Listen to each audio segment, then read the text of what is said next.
G Sudhakaran മുതിർന്ന CPM നേതാവാണ്. അടിയന്തരാവസ്ഥ കാലത്ത് ജയിലിലായിരുന്നു. അന്ന് കമ്മ്യൂണിസ്റ്റ് നേതാക്കൾ എല്ലാവരെയും തന്നെ അടിയന്തരാവസ്ഥ കാലത്ത് ജയിലിലിട്ട കാലമാണ്. പ്രിയപ്പെട്ട പ്രേക്ഷകർക്ക് അറിയാം. ജി സുധാകരൻ നമ്മളോടൊപ്പം ചേരുന്നുണ്ട്. Very good morning. നമസ്കാരം ശ്രീ ജി സുധാകരൻ. നമസ്കാരം. 50 വർഷമായി ഓർമ്മകൾ ഇങ്ങനെ ഉള്ളിൽ ഇങ്ങനെ തിരയടിക്കുന്നുണ്ടാവും അല്ലേ? തീർച്ചയായിട്ടും. എനിക്ക് തോന്നുന്നു ഒരു രാഷ്ട്രീയ ജീവിതം തുടങ്ങിയതിന് ശേഷം ആദ്യത്തെ ഒരു സാഹചര്യമാണ്. ഇതേപോലൊരു സാഹചര്യം അഭിമുഖീകരിക്കുന്നത് ആദ്യമായിട്ടാണ്. രാജ്യം ഒന്നാകെ അടിയന്തരാവസ്ഥയിലേക്ക് നീങ്ങുന്നു. ഒരു പോലീസ് രാജ് വരുന്നു. അങ്ങോട്ടും ഇങ്ങോട്ടും തിരിയാത്ത സാഹചര്യം, ഒന്നും പറയാൻ പറ്റാത്ത, എഴുതാൻ പറ്റാത്ത സാഹചര്യം ഉണ്ടാവുന്നു. എങ്ങനെയാണത് വ്യക്തിപരമായത് നേരിട്ടത്? ആ അനുഭവം ഒന്ന് ഓർത്തെടുത്താൽ ജി സുധാകരൻ.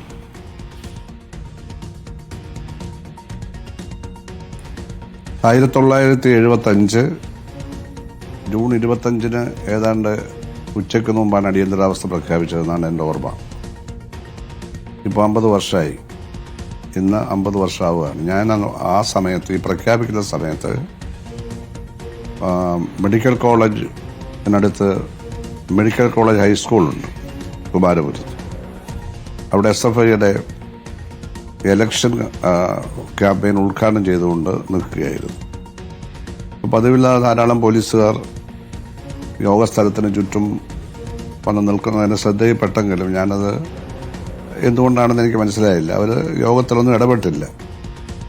പ്രസംഗം കഴിഞ്ഞ് ഞാൻ ഓട്ടോറിക്ഷയിൽ കയറി പാളയത്തെത്തിയപ്പോൾ അവിടെ ഒരു 12 മണി കഴിഞ്ഞു.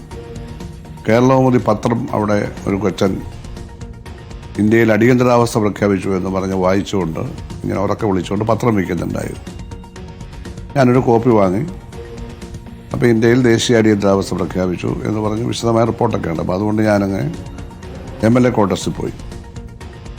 അവിടെയാണ് പാർട്ടി അന്ന് എനിക്ക് താമസിക്കാൻ സൗകര്യം ഉണ്ടാക്കിയിരുന്നത്. SFIയുടെ ആദ്യത്തെ സ്റ്റേറ്റ് പ്രസിഡൻ്റായും സെക്രട്ടറിയായും എല്ലാം കൂടി ഞാനൊരു 5-6 വർഷം പ്രവർത്തിക്കുന്ന സമയത്ത് താമസിക്കാൻ സൗകര്യം ഉണ്ടാക്കിയത് MLA ക്വാർട്ടേഴ്സിലെ MLAമാരുടെ മുറികളിലായിരുന്നു. ഈ സമയത്ത് TK ചന്ദൻ എന്ന് പറയുന്ന വളരെ സീനിയറായിട്ടുള്ള കാസർഗോഡ് എന്നുള്ള ഒരു നേതാവുണ്ടായിരുന്നു. MLA ആണ്. അദ്ദേഹത്തിൻ്റെ മുറിയിൽ പഴയ ബ്ലോക്ക്, അന്ന് ആ ബ്ലോക്ക് മാത്രമേ ഉള്ളൂ, ഇപ്പുറത്തൊന്നും ഇല്ല, ബ്ലോക്കൊന്നുമില്ല. അവിടെയാണ് താമസിച്ചുകൊണ്ടിരുന്നത്. അവിടെ പോയി പത്രമൊക്കെ വിശദമായി വായിച്ചു. അപ്പോൾ ഞാൻ SFIയുടെ കേരളത്തിലെ ചുമതലയൊക്കെ ഒഴിഞ്ഞു. അവസാനം ഞാൻ പ്രസിഡൻ്റായിട്ടാണ് സ്ഥാനം ഒഴിഞ്ഞത്. അപ്പോൾ MA ബേബി ആ സ്ഥാനത്തേക്ക് തിരഞ്ഞെടുക്കപ്പെട്ടിരുന്നു. അദ്ദേഹത്തെയും അതുപോലെ സംസ്ഥാന ജോയിന്റ് സെക്രട്ടറി ആയിരുന്ന നമ്മുടെ പഴയ സ്പീക്കറായ വിജയകുമാറായിരുന്നു. അദ്ദേഹത്തെയും എല്ലാം വിളിച്ചു. അവരെല്ലാം വന്നു. ഞങ്ങൾ ആലോചിച്ചു. ഈ ജൂലൈ 1-ാം തീയതി, അതായത് അടിയന്തരാവസ്ഥയുടെ 7-ാം ദിവസം, SFIയുടെ അഖിലേന്ത്യാ കമ്മിറ്റി പ്രഖ്യാപിച്ച ഒരു പഠിപ്പുമുടക്ക സമരം, നാഷണൽ സ്റ്റുഡൻറ് സ്ട്രൈക്കാണത്. ഞാൻ സ്റ്റേറ്റിലേക്ക് ഒഴിഞ്ഞെങ്കിൽ അഖിലേന്ത്യാ വൈസ് പ്രസിഡന്റാണ്. അപ്പോൾ എനിക്കാണ് LLBയുടെ പരീക്ഷ, ഫൈനൽ ഇയർ പരീക്ഷ തുടങ്ങുന്ന ദിവസവുമാണ്. ഹോൾ ടിക്കറ്റ് കിട്ടിയിട്ടുണ്ട്. അപ്പം ഞങ്ങൾ ചർച്ച ചെയ്തത് സമരത്തിന് പങ്കെടുക്കാം, പ്രകടനത്തിനും സമരത്തിനും പങ്കെടുത്ത് അടിയന്തരാവസ്ഥക്കെതിരായിട്ടുള്ള പ്രക്ഷോഭണം നടത്താമെന്ന് തീരുമാനിച്ചു. പരീക്ഷയ്ക്ക് പോകണ്ടെന്ന് തീരുമാനിച്ചു. അത് AK സെന്ററിൽ പോയി അവിടെ ചുമതലയുണ്ടായിരുന്ന TK രാമകൃഷ്ണൻ സാഹിബിനെ കണ്ട് അദ്ദേഹത്തിൻ്റെ പൊളിറ്റിക്കൽ സാങ്ഷനും വാങ്ങി ഞങ്ങൾ യൂണിവേഴ്സിറ്റി കോളേജിൽ പോയി. അവിടെയുള്ള മുഴുവൻ കുട്ടികളും പഠിപ്പ് മുടക്കി വന്നു. ഒരു 2,000 കുട്ടികളുണ്ടാവും. ഓപ്പോസിറ്റിലുള്ള റോഡിൻ്റെ കിഴക്കേ ഭാഗത്തുള്ള സംസ്കൃത കോളേജിൽ നിന്നും കുട്ടികളെ പഠിപ്പ് മുടക്കി പുറത്തു വന്നു. യൂണിവേഴ്സിറ്റി കോളേജ് എല്ലാം കൂടെ 10,000 സ്റ്റുഡൻസ് ഉണ്ട്. അപ്പോൾ രഹസ്യ പോലീസുകാർ വന്ന് എൻ്റെ അടുത്ത് പറഞ്ഞു, ഒരു കാരണവശാലും ഇത്രയും കുട്ടികളുമായി പ്രകടനത്തിന് പോകരുത്, വെടിവെക്കാൻ ഉത്തരവുണ്ട്, അടിയന്തരാവസ്ഥയാണ്, ആർക്കൊന്നും ചെയ്യാൻ പറ്റില്ല, അതുകൊണ്ട് ഒന്നുകിൽ പ്രകടനം ഒഴിവാക്കണം, അല്ലെങ്കിൽ നിങ്ങൾ ഇത്രയും പേര് പോകരുതെന്ന് പറഞ്ഞു. അപ്പോൾ ഞങ്ങളവിടെ ഉണ്ടായിരുന്ന SFI നേതാക്കന്മാർ തമ്മിൽ ആലോചിച്ച് ഞങ്ങൾ കുട്ടികളോട്, ഞങ്ങൾ 23 പേര്, കേന്ദ്ര സംസ്ഥാന ജില്ലാ ഭാരവാഹികളും സംസ്കൃത കോളേജിലെ യൂണിവേഴ്സിറ്റി കോളേജിലെ യൂണിറ്റിൻ്റെ ഭാരവാഹികളും അടക്കം 23 പേര് പ്രകടനം നടത്തി. എന്തായാലും അടിയന്തരാവസ്ഥക്കെതിരെ പരസ്യമായി പ്രകടനം നടത്തി അതിനെ വെല്ലുവിളിക്കും, നിങ്ങളാരും വരേണ്ടതില്ല, നിങ്ങളിവിടെ യൂണിവേഴ്സിറ്റി കോളേജ് ക്യാമ്പസ് നിന്നാൽ മതി എന്ന് പറഞ്ഞ് ഒരുവിധം കുട്ടികളോട് സംസാരിച്ച് സമ്മതിപ്പിച്ചിട്ട് ഞങ്ങൾ 23 പേര് SFIയുടെ സുപ്രഭാതാകയൊക്കെ ഏന്തി സമാധാനം, സോഷ്യലിസം, സ്വാതന്ത്ര്യം, സമത്വം, സോഷ്യലിസം ഈ മുദ്രാവാക്യങ്ങൾ അടങ്ങുന്ന പതാകയൊക്കെ ഏന്തി ഞങ്ങൾ സ്പെൻസർ ജംഗ്ഷൻ വഴി AG's ഓഫീസിൻ്റെ മുമ്പിലൂടെ സെക്രട്ടേറിയറ്റിൻ്റെ മുമ്പിലൂടെ തെക്കേ ഗേറ്റിലെത്തി. ഞങ്ങൾ കിഴക്കേക്കോട്ടയിലേക്കാണ് പോകുന്നത്. അപ്പോൾ വലിയൊരു പോലീസ് വാൻ വന്ന് തടഞ്ഞു. ഞങ്ങളെ അറസ്റ്റ് ചെയ്തിരിക്കുകയെന്ന് പറഞ്ഞു. എന്നിട്ട് ഓരോരുത്തരെയും ഭയങ്കരമായിട്ട് ഉപദ്രവിച്ച് മർദ്ദിച്ച് പോലീസ് വാനിനകത്തേക്ക് ഇട്ടു. അല്ല, ആ സമയത്ത് ഉപദ്രവിക്കുന്നുണ്ട് അല്ലേ? വാഹനത്തിലേക്ക് കയറ്റുമ്പോൾ തന്നെ അടി തുടങ്ങി. എൻ്റെ കൂടെ MA ബേബിയുണ്ട്. പിടിച്ചപ്പോൾ തന്നെ റോഡ് വെച്ച് തന്നെ എല്ലാവരും കാണുക അടിച്ചു. ഞങ്ങൾ പ്രകടനമായിട്ട് പോകുമ്പോൾ തന്നെ വഴിയോരത്ത് അന്ന് 3 പേര് കൂടുതൽ ഒരുമിച്ച് നിന്നുകൂടാ, പ്രകടനം നടത്തിക്കൂടാ. കംപ്ലീറ്റ് ഫണ്ടമെന്റൽ റൈറ്റ്സ്, മൗലികാവകാശം റദ്ദ് ചെയ്തിരിക്കുകയാണല്ലോ. അപ്പോൾ AG's ഓഫീസിലെ വാതിലൊക്കെ തുറന്ന് മുകളിൽ നിരയുന്ന സ്ത്രീകളും അവിടുത്തെ ജീവനക്കാരും ഒക്കെ ഇങ്ങനെ പകല് തുറന്നു വെച്ച് ഭയത്തോടുകൂടി നോക്കുന്നതൊക്കെ നമ്മൾ കാണുന്നുണ്ട് റോഡിൽ കൂടി പോകുമ്പോൾ. അപ്പോൾ എല്ലാവരും ഇങ്ങനെ ഭയപ്പെട്ടിരിക്കുക. അപ്പോൾ ഞങ്ങളെ ഓരോരുത്തരെയും മർദ്ദിച്ചകത്ത് കയറ്റി. എന്നിട്ട് സെക്രട്ടേറിയറ്റിൻ്റെ വടക്കേ ഭാഗത്തുള്ള കന്റോൺമെൻറ്റ് പോലീസ് സ്റ്റേഷനിൽ കൊണ്ടുപോയി അവിടുത്തെ ആ മൈതാനത്ത് ഇറക്കി. അവിടെ വെച്ച് തല്ലി.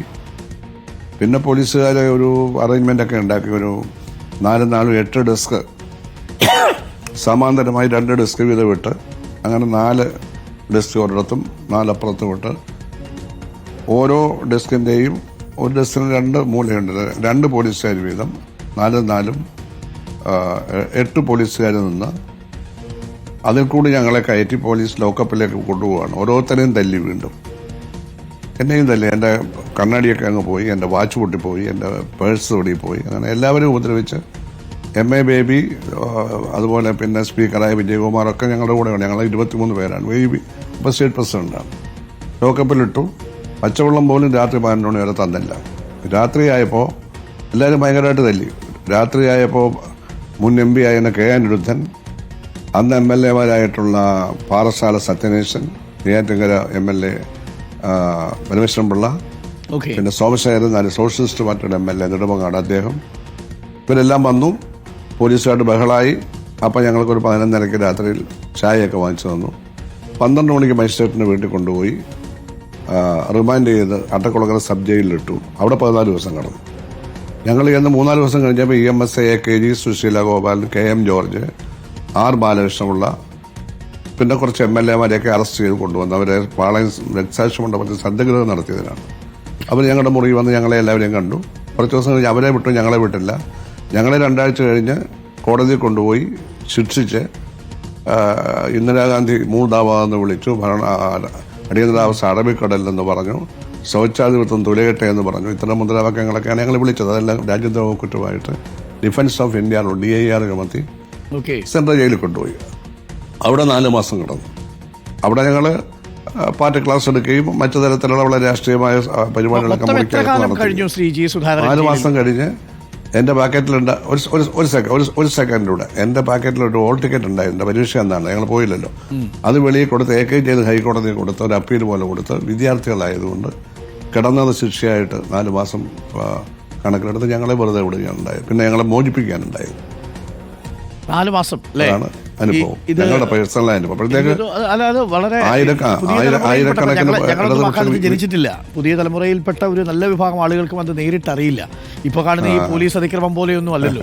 അക്കാലത്ത് കരുതിക്കുട്ടിയ ആക്രമണമാണല്ലോ. അത് പോകുന്ന എല്ലാ പോലീസുകാരും അടിക്കും.